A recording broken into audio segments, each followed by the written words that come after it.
Hello, this is Richard here from Once, Wills and Trust. Today I want to talk to you about what exactly is a trust. I'm sure it's a question that you've probably been researching for quite a while, so I want to give you a simple, hopefully a simple definition for you to understand trusts and why it's important to use them, especially for planning purposes and generational wealth purposes, as well as inheritance tax planning and other nuances that you may come across in your personal circumstances and situation. Obviously, this is not intended to be advice, okay? Literally just information and education for you to enjoy and to benefit from. All right, let's get started. So what is a trust? It's a tool, probably the best way to explain that. It's a tool used to control and define certain types of quote-unquote commercial relationships. Yeah, ultimately what it helps people to do is to ascertain control over a property or an asset without the burden of ownership.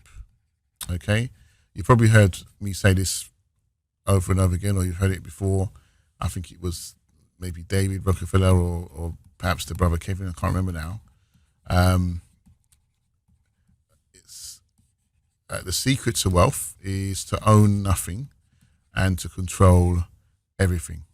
Okay, secret to wealth literally is to own nothing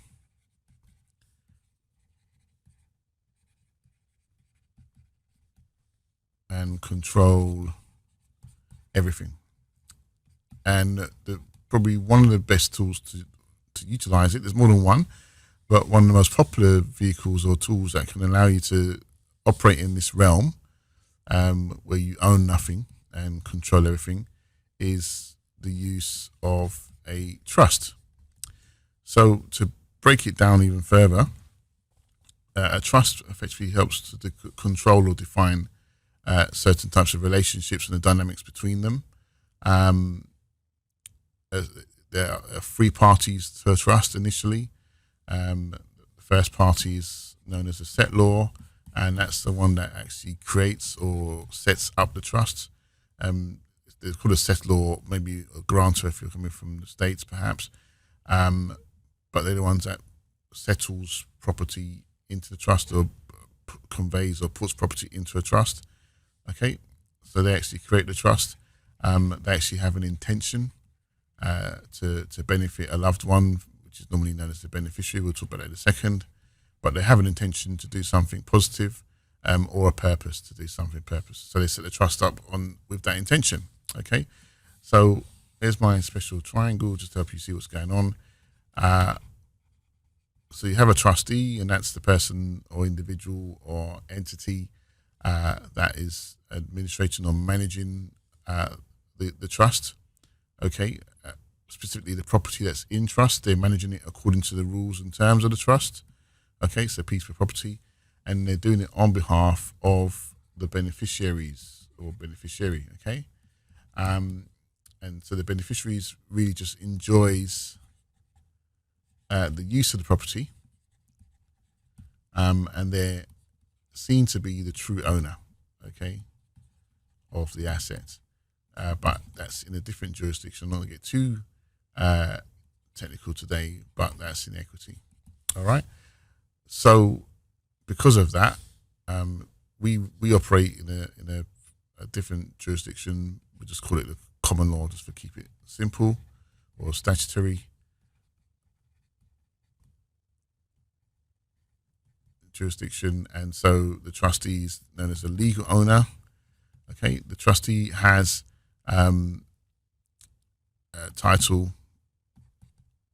legal title of the property, and the beneficiary has beneficial title of the property. All right.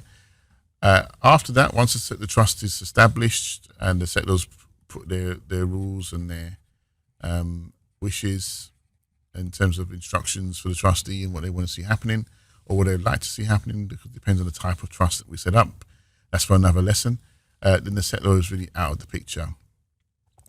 It's better to look at these positions as offices or roles rather than a set individual. because the same person could be all three, technically speaking, and it gets all confusing if you're thinking, well, how can one person be vicariously operating in three different positions at the same time? So if you look at it as an office or a mindset or a string to their bow or a feather to their hat, then it'd probably be a lot easier for you to concentrate and contemplate or visualize this kind of black box scenario of a trust, because it is a concept at the end of the day, but it's one that's very, very powerful.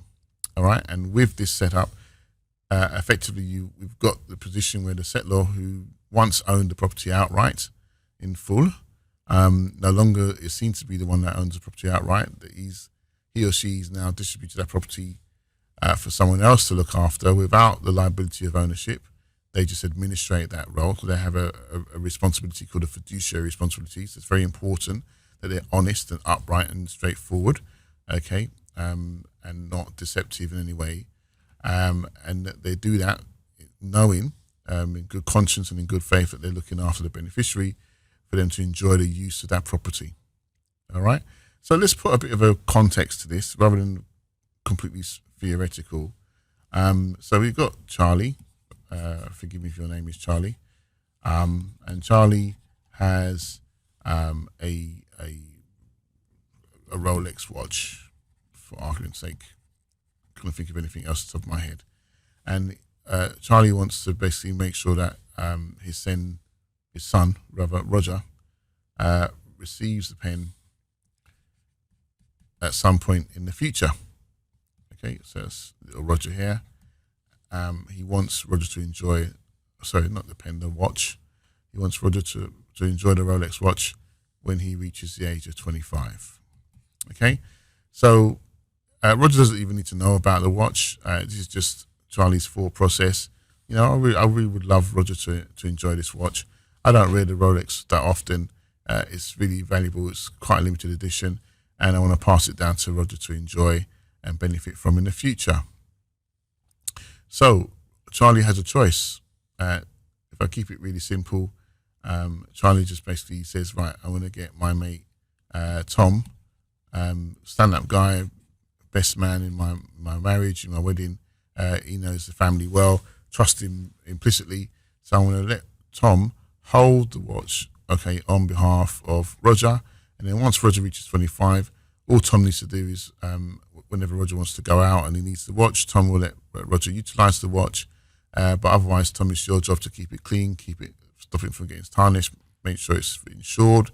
And here's the facilities for you to maintain and upkeep that responsibility. Tom accepts the watch, and Tom says, no problem, Charlie, thanks very much for the honour. I'll look out for little Roger. I'll just keep it very safe. And therefore, when Roger's of age, I'll make sure he gets to use the watch whenever he needs to. And I'll maintain it and make sure that it's kept safe. And I'll teach baby Roger how to keep the watch safe and protect it once he has it in his own person when he's wearing it.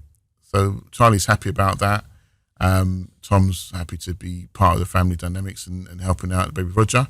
And we've just created a trust. Okay, so the parties of this trust is Charlie, who's a settlor, and he set the trust up. Okay, he created a trust. He's given Tom the duty to have a responsibility to manage this trust and manage the watch on behalf of Roger. So Tom is the trustee, and then we've got Roger, who's the one who's going to be utilising the watch at some point in the future, and so it makes Roger the beneficiary. All right. So at the moment, Charlie is not involved in the trust. He could be, but ultimately, Charlie no longer owns the watch.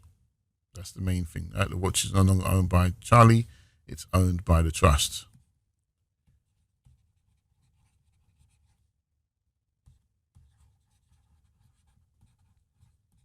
All right. And then there'll be some basic terms. One of them being age 25. This type of trust is what we call an absolute trust. I want to just keep it very simple for today. And so when Roger reaches the age of 25, maybe Tom will say, look, you know what, you don't let me have a watch for you to wear as and when you wish. I'm more than happy to look after it on your behalf.